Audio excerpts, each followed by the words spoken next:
So we're getting closer to picking the jury that will determine whether Keffe D orchestrated the murder of rap icon Tupac Shakur. Today, during the third day of jury selection, 11 more prospective jurors were told to return on Thursday for the next stage. That pushes the pool of prospective jurors to 30. The judge wants 36 people in that pool before it's eventually whittled down to the 12 jurors, 4 alternates who are going to hear the case.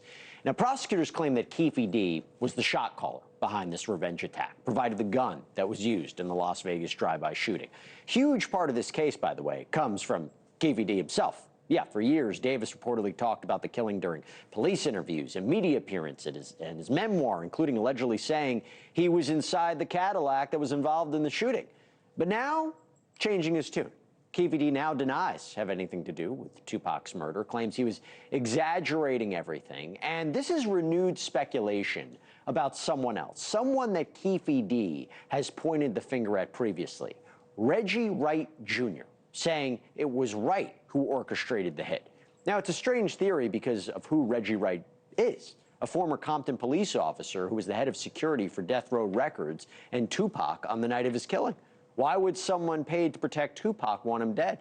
You know who better to ask? Nobody than the man himself, Reggie Wright Jr. Reggie, thanks so much for taking the time. I really appreciate it.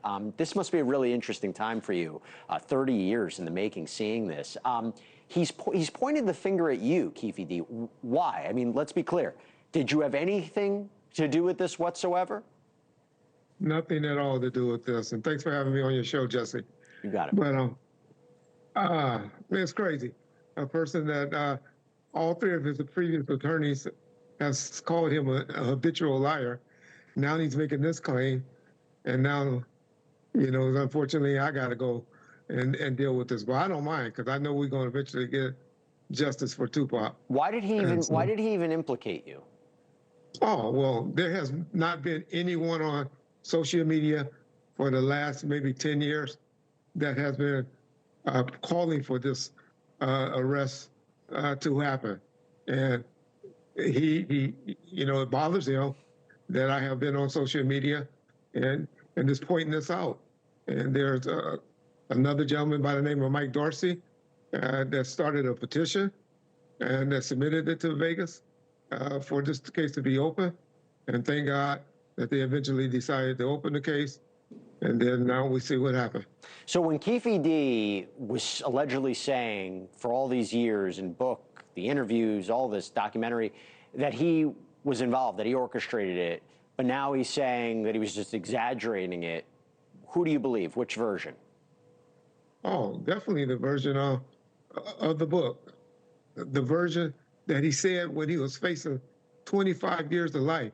There was no money being offered for interviews or anything like that in 2008.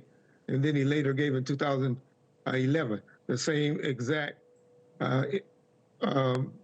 statements to law enforcement. Who do you think the shooter was? Because Keffe D originally said his nephew Orlando Anderson was the shooter. There's been other theories about that. Suge Knight says he knows who it was, but he says, you know, we won't say who it was. Do you have a theory about who pulled the trigger? Well, Suge Knight used this as a weaponization. Whoever's he mad at the time is who he blames for having to do with the death of Tupac Shakur. He didn't name about 5 different people. And then he also said that Tupac's alive. So Tupac and Keffe D have one thing in common. They both are major liars. But it's hard to say. I believe Keffe D version about Orlando, but the other gentleman that said it on that side of the vehicle in the rear passenger seat, there's a slim chance. Possibly could have been. But as Keffe D said, Orlando took the gun that he gave to him, reached across, and fired.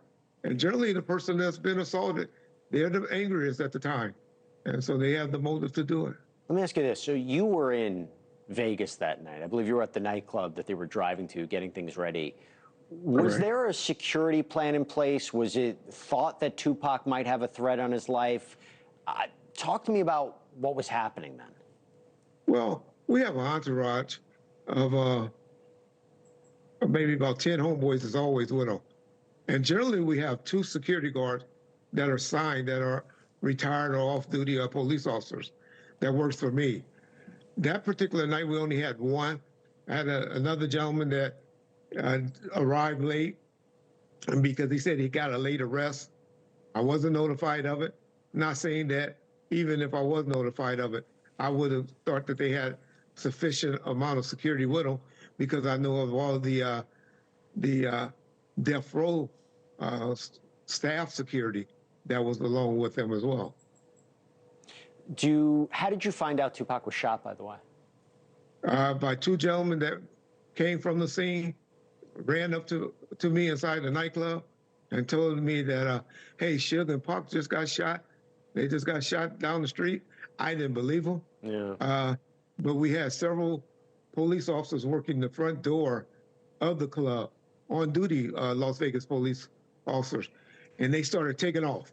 And there was an attorney with me by the name of George Calise that was standing right next to me, and he and I went and talked to the cops. They told them that Suge and them were down there, had just been shot, and myself and Mr. Calise and another one of my security guards jumped in the car and started heading that way, and eventually to the hospital. Were you ever questioned by investigators about what happened that night?